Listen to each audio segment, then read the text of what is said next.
Hi everyone, it's Jerry. This is game 12 from the 2018 World Chess Championship match. Challenger Fabiano Caruana has the white pieces this time around against Magnus Carlsen. We remain level, 5.5 points apiece in this race to 6.5. A win in this 12th and final classical time control game and you are world champion. Otherwise, we go into tie breaks. Let's dive right into this game 12 and see how it unfolded. Opening-wise, E4 every time by Team Caruana, and the reply has been the same in each case, Sicilian Defense on board. We have seen 3 games with the Rossolimo, and well, with this game 12, make it 3 games with an open Sicilian Sveshnikov. Where will play deviate? Not at this move 7, no bishop g5. Caruana sticks with knight d5. After this recapture, we have the ratios on the queen side and the king side, 4-3. This is where play deviates from game 8 and 10. Game 8 and 10 had knight b8 and went back home. Not here. Knight e7. This has a great influence on this game.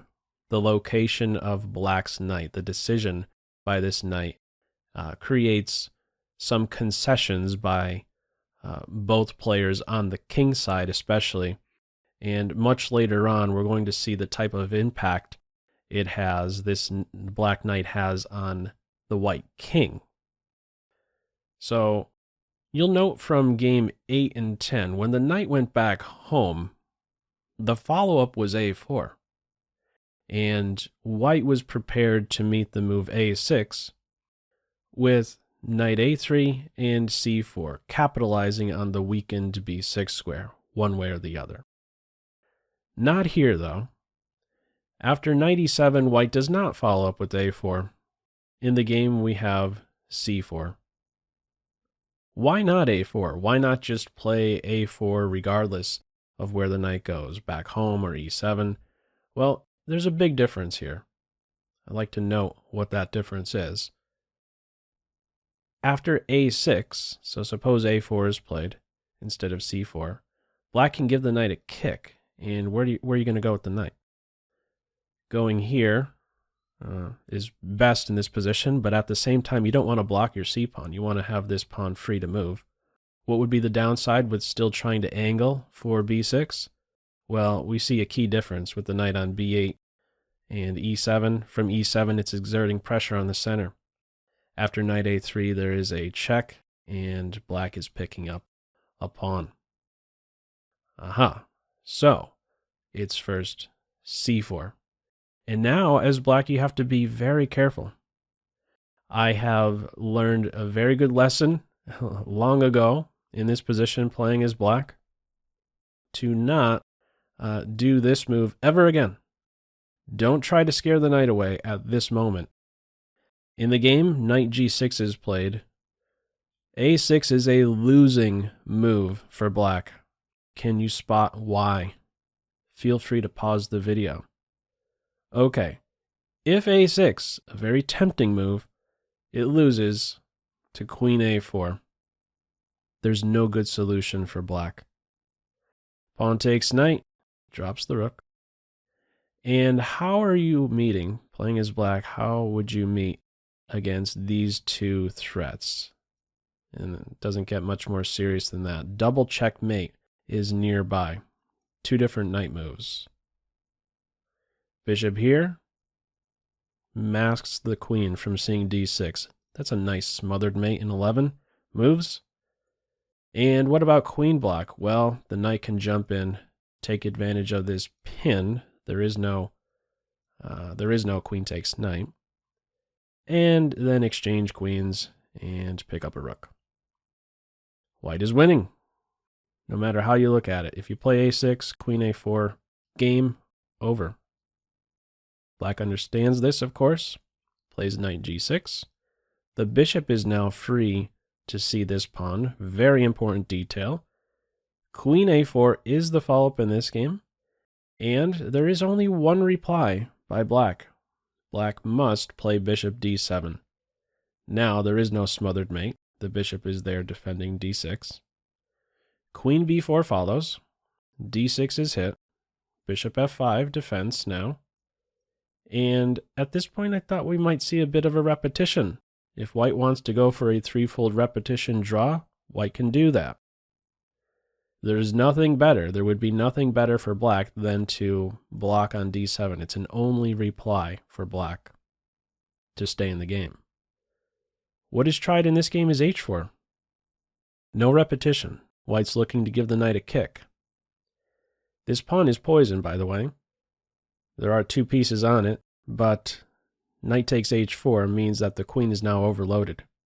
Has to watch over both the knight and the c7 square from a fork. So rook takes h4 can follow, and if queen takes rook, white's going to be winning material soon enough. So this pawn is poisoned. This knight, you could consider giving the knight a kick, but then you have to deal with a move like h5. Could get kind of messy there. Black wants no part of that variation and says, I'm just going to stop your h-pawn cold. Black plays h5, secures the knight. And from here, the queen comes back to a4. There's still nothing better. We repeat a little bit more. Bishop back to d7, queen to b4. Bishop gets out of the way. Does Caruana want to try something more? He does. Bishop to e3, the game continues. No repetition. Punch being thrown at a7 right now. A question I had when this game was going on is, what exactly would be the follow-up after bishop to g5? For one, the reply should not be bishop to e7. In general, this would be, I believe, a nice exchange for black to get in. Judging by the central structure that's fixed, this would be the bad bishop, and this would be white's good bishop. Bishop e7 in this case, however, is not well timed because white can exchange, and black would have to recapture with the king in order to defend d6. White on move would be able to follow up with c5 and get at that king. This position would be broken down. Not a good variation for black to play bishop e7 in case of this move. What black would do is say, I'm going to just duck, develop, and only after I have given your knight a shove will I then develop and welcome this exchange. Therefore, it is just an initial deployment to e3, a6, knight c3, queen c7, and g3. So to be a bit careful as white, for one, if you immediately develop your bishop, this can be a great bother. A knight jumping into f4, you take the knight out, then we have another imbalance present. We already have a structure imbalance, and now there would be a bishop pair advantage for black. And this pawn on f4, I don't know how you even attack it. It's difficult to see how this pawn is tracked down. I would start to fear the bishop being glued in on e5, and it would become an enormous piece. So this knight f4 jump is too strong. So white addresses that, says, you're not going forward. No f4 square. From here, bishop to e7. And now this next move is a big concession.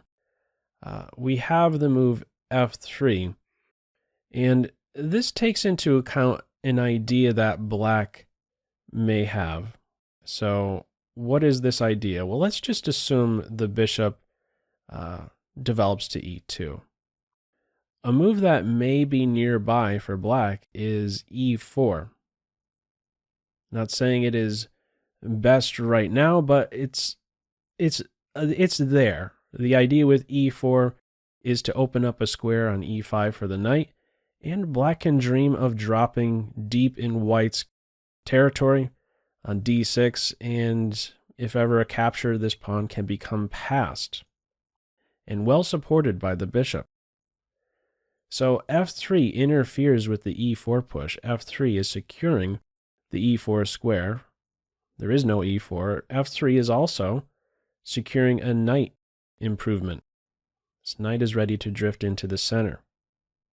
Now, by this stage, black understands that this knight is his worst piece, and so immediately looks to improve it. There are no good forward moves, and so, yeah, this position is addressed right now. No castles. Black makes use of that f8 square first. It's looking to get to d7. Knight e4, knight d7, bishop d3. The knight e4 move was paving the way for this further development. The center is under control by white. The knight is maintained on e4. Kingside castle by black. And now a very interesting decision by Team White. What is this? Rook to h2. Now, at first glance, what is going on with this? Do you castle kingside? Do you maybe not castle at all and put your king on f2, like Carlsen did in game 6? Much different situation in that one with the queens off the board. But where exactly? What I'm trying to get at is where exactly should the king go? He decides that he's not going to go queenside. This rook lift is looking to help safeguard the king for when he goes queenside. The rook wants to come over to c2, and the king wants to castle.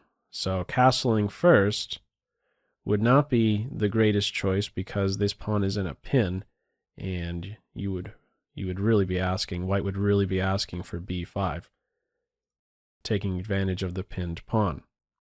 So with rook h2, white is prepared to have the rook go to c2 in the event of b5.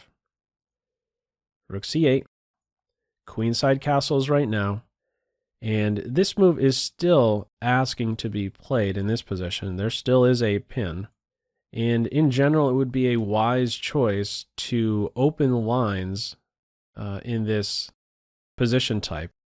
The one I'm talking about is opposite sides castling, kings on different wings. b5 was not played. In the game, bishop g6 was the follow-up. I want to have a look at this b5 move. Important structural change. What would happen after b5? Well, for one, the rook can come over, make use of this pivot on h2. That was the idea. Rook c2, and I just want to give you a sense of how this may unfold. In this position, it may be the case that white now finds it easier to take advantage of the c6 square being a hole in black's position. And the a6 pawn may be vulnerable in some lines. So it's not all positives for black creating these open lines. This pawn may fall. This c6 square can be a great bother for black. Okay, this is maybe a reason why black is not going for the b5 move. Creates a weakness on c6. Instead, we have bishop g6, ready to get the f-pawn rolling. Rook c2, f5 on board, and I was a bit shocked, I must say, during the game when I saw f5 and the reply, knight f2. Now, after f5 is in, this is a big hole on g6. There are a couple minor pieces there supporting that knight jump. The knight could go forward and look to get into e6. Why is this move maybe not played? Let's have a look at this. Basically, would have to be captured as soon as it gets in there. A knight on e6 would be intolerable. What is it not hitting in black's position? So if knight g5, it has to go. And after h takes, apparently this is a very nice follow-up for black. Breaking open the center. This bishop is actually a pretty strong piece, supporting what is basically a passed pawn now on e4. And the typical reaction one would think to e4 is to back up and prepare to meet pawn takes with bishop takes. But this would not be the case because black is able to pounce on that e5 square, hit the bishop, and what is nearby? This bishop that is at the moment stuck behind pawns. Well, this pawn at some point can move, and this is very serious. Hitting the bishop, hitting the rook, not a good situation for white to be in. The computer suggests that if you go in for this variation and, we have these captures, e4 is best met with bishop f1. And after this capture, make sure this bishop does not see the world. Play bishop f4 right now and be down a pawn for a little bit. That's the computer suggestion, to live with this passer and make sure this guy is shut out. Okay, well, no knight g5. In this game, it's knight f2, keeping some strength over the light squares. The knight is still around. It's not the greatest piece, a second-ranked knight, but it is still there, watching over the e4 push. If e4 right now, white can take, and after a recapture, can take with the bishop. So there are enough pieces on e4 in this case. How does black follow up? We have knight c5, f4, making sure this bishop does not see. It would really be a killer if this pawn could move and the bishop is knifing down at some point. The bishop is ready to be distracted from this diagonal. The white bishop is ready to be distracted. So for example, if f4 is not played and you try to preserve the bishop, that's going to hurt. Bishop's hit, rook is hit. So f4, a5, queen d2, e4. This is a slight pull for black in this position. This series of pawn advances, black now has a connected passer. And play is now going to be directed towards white's queenside. King positions are the big imbalance here.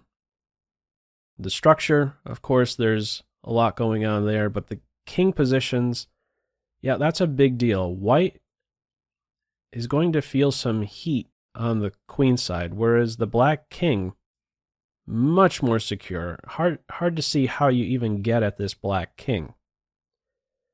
So from here, first a reposition. The bishop is not going to do anything from g6. So at least from here, black entertains the idea of bishop a4, or maybe even supporting a b4 pawn break. Everything is basically static, structure-wise, on the king side. It's on the queen side where there are some pawn advances, a4, b5. So reposition. Bishop to e8, king b1. Some improvement by black with the bishop. Rook to e1. Looking for this move. Knight to d1, knight to c3. It's a struggling piece, so white is looking to get that knight working. Trying to exchange bishops at this moment instead of rook to e1. If white tries to exchange dark square bishops, that's going to run into bishop a4. This is a big problem now. Trying to play b3, well, at this stage it could be met with bishop takes pawn, knight takes pawn, and this is a big problem for Team White. So bishop d4, not a good move here. Also, in a move or two later, it's still not a good move. First, rook e1 in this game. a4. This is giving up the b4 square. White makes use of this, and during the game, I thought one of the points behind queen b4 is to be prepared to meet a3 with queen takes pawn. I was way off about that. a3 was not played in this game. We have first in g6, securing this pawn. And so the bishop is free to go elsewhere. It doesn't have that defensive duty on h5. And, well, what about this move a3? Let's just say g6 is not played in this position. What if a3 is on board? How exactly should white react? White should close things up with b3. And this is important. Not doing that, making this capture, what's the downside? This is what the downside would be. Black would be able to follow up with bishop a4, and then rook to a8, generating some serious threats. Right? Check to pick up the queen, and if that is defended, well, hang on. Look at this little rook up and then over. All of the black pieces are just swarming in to white's camp. And look at this king, how cozy it is over here on the king side. This would be well worth the pawn investment. I'll just tell you right now, it's a minus approaching 4 position for black. All pieces soon attacking the white king. Careful. What a difference this makes. You have to play b3. It's true you open up this bishop's eyes, but it could be much worse. a3 is not played here. g6 on board. h5 is secure. I also thought maybe an idea is to look for some battering. Maybe in some lines. From here, we have rook to d1. Looking maybe for a future exchange of the bishop. I think the best way to do it is to drop the queen back to d2. At this stage, we have rook to a8. And an interesting moment, to be sure, was right here after this move 31, because Caruana does not have a lot of time, and we know from game 1, a lot of mistakes happened just before that move 40, and there's still a lot of moves to make at this moment in the game for Caruana. Carlsen has about a half-hour edge. His time was ticking away. He really went into the tank for some minutes here, and then all of a sudden, the game ends. Rook a8 was played with a draw offer by Carlsen, and after some minutes of thought, Caruana agreed to it. Black is the better side here. This was a bit of a surprise for me, given not just, well, I could understand a drawn result, but the timing of the draw left me scratching my head, because when you consider the clock times, why not maybe play out some more moves if you're Carlsen and see if maybe Caruana slips up with this, less than 10 minutes remaining. Let's get to maybe move 40 and then go from there. But rook a8 was played with the draw offer. It was accepted. Now, what exactly might be the follow-up from here? One of the suggestions by the engine is to improve the knight. First of all, let me point this move out and why it is not a good choice. There is this interference reply, trying to neutralize the strong bishop. Can be met with knight to d3, and considered one of the better replies is to take the knight. But now black is going to have an enormous dark square bishop. So not a good choice to play bishop d4 here. Another variation, well, that wasn't really a variation, but the computer is suggesting try to circle the knight into g5, and this will help us to understand why there really isn't a great way forward for black. Carlsen basically described it as he knew he was superior in this position, but he felt that if he tried to press for a win, well, that press would not be without its risks. So playing a3, being met with b3, maybe in some lines the a pawn could fall. Playing b5 and a capture, yes, you open lines, but if you're not precise, maybe that pawn advantage that white may have is something very good. This one is not without its risks. In his mind, that's what he expressed. So this knight move into h3 and then g5 may have been a way for white to follow up if he didn't accept the draw.